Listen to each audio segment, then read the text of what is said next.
سەرۆک مامجەلال جیاواز لە زۆربەی سەرکردەکان دۆستێکی نزیکی زۆرینەی کەسایەتیە سیاسیەکانی هەر چوار پارچەی کوردستان بوو.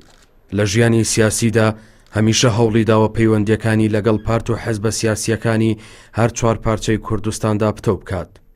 هەر بۆیە زۆرێک لە سیاسەتمەدارانی کورد بەسەرسامیەوە باز لە کەسایەتی و ڕۆڵی سەرۆک مامجەلال دەکەن و مێژووی پڕ لە خەباتی بەرز دەنرخێنن.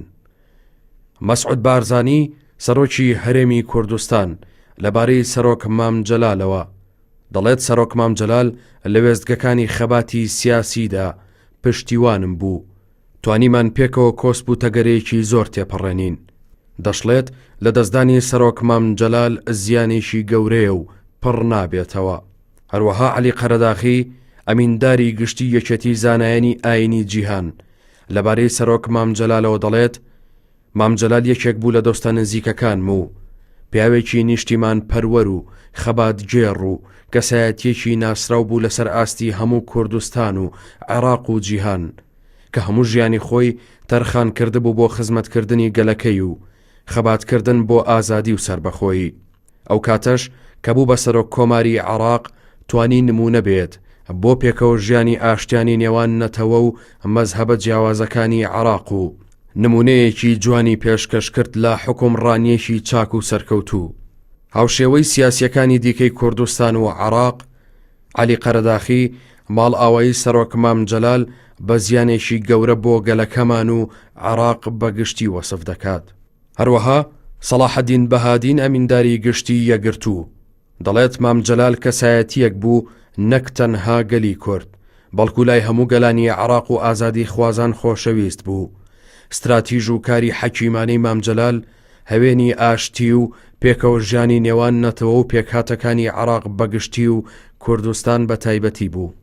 سەلاحەدین دەمیرتاش هاوسەرۆکی گشتی پارتی دیموکراتی گەلان هەدەپە لەبارەی سەرۆک مامجەلالەوە دەڵێت سەرەڕای هەموو فشار و زۆرداریەکانی دەسەڵاتدارانی پێشووی عێراق، بەڵام مامجەلال بەردەوام بوو لە تێکۆشان بۆ ئازادی و یەکسانی گەلی کورد.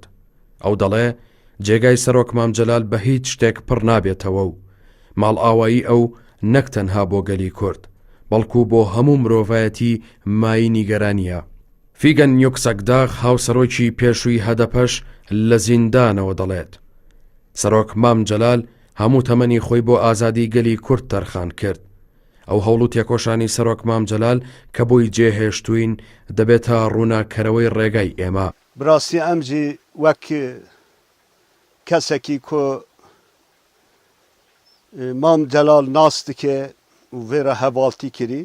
هەروەها موراد قەرەیلان ئەندامی کۆمیتەی بەڕێوبەری پەکەکە دەڵێت سەرۆک مامجەلال کەسایەتیەکی زۆر بەنرخ بوو، تاکە کەسە کە خەباتی بۆ یەکڕیزی کورد کرد. هەروەها دەڵێت غیابی مامجەلال کەلێنێکی گەورەی دروست کردووە کە بە ئاسانی پڕ نابێتەوە. بەڕێز مامجەلال ji nav me wendahiyekî mezin bû, cê xemgîniyekî mezin ji bo me hemî gelê Kurd. شاهۆست حەسەن هاوسەرۆکی پارتی یەکێتی دیموکراتی کورد پەیەدا لەبارەی سەرۆک مامجەلالەوە دەڵێت مێژووی سەرۆک مامجەلال پڕە لە خەبات و فیداکاری بۆ گەیاندنی باشووری کوردستان بە ئازادی و چەسپاندنی بیری نەتەوایەتی و بەهێزکردنی پەیوەندیەکانی نێوان هەر چوار پارچەی کوردستان. دووپاتیشی دەکاتەوە ماڵ ئاوایی سەرۆک مامجەلال کۆستێکی گەورەیە بۆ کوردانی هەر چوار پارچەی کوردستان و لە خۆر ئاوای کوردستان هەمووان هاو خەمین. حاکم خەلۆ سەرۆکی پەرلەمانی خۆر ئاوا دەڵێت سەرۆک مامجەلال دەستکەوتی گەورەی بۆ کوردستان بەدەستهێنا. تێگەیشتن و فەلسەفەی سەرۆک مامجەلال دەبێت لەم قۆناغەدا کاری لەسەر بکرێت بۆ بەدیهێنانی یەکێتی نەتەوەیی. هەروەها دەڵێت سەرۆک مامجەلال هۆکاری ئاشتی و پێکەوەی نێوان هەموو کورد بوو. کوردستانی شۆڕەشە ڕۆژئاوای و دەستکەفتی ڕۆژئاوا هەبوون.